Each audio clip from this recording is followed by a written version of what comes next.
Pope Francis warns the powerful to act humbly in a TED Talk, urging the world to show more solidarity with the poor and the weak.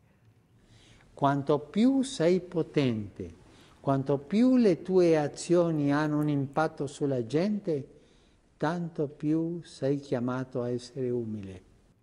The Holy Father delivered the videotaped talk in Vancouver on the future of you. It is the first by a pope. TED Talks are influential videos from expert speakers on education, business, science, and technology. Vatican correspondent Mary Shevlin joins us from Rome. Mary, the talk is called The Future of You. What is the Pope's main message? Lauren, I think if we could sum it up in one word, it would be solidarity, bringing people together, as Pope Francis is often calling us to do, getting us off the couches, getting us to look at our neighbor and to look at their needs. And he said, hope begins with one person. It begins with you, he said. Then it begins with you, and then another person. This leads to a revolution, he said.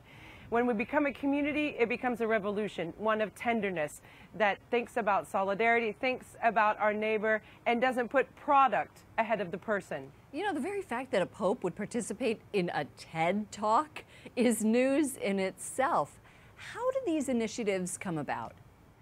The Pope, as we can imagine, receives many requests like these all year long.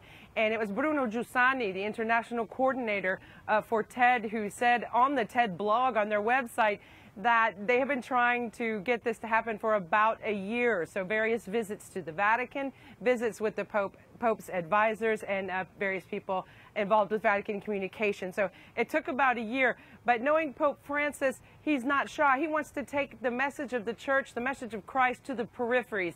And that means using all the means of communications available to him. This is the first time a Pope has participated in a TED Talk. We know the Pope is on Twitter, Instagram, YouTube. He's everywhere because he really wants to get that message out. And he decided to use this event to spread the gospel message, really. According to Pew Research Center, Mary, more than 70% of Americans who describe their religious affiliation as atheist, agnostic, or nothing have a very or mostly favorable view of the Pope.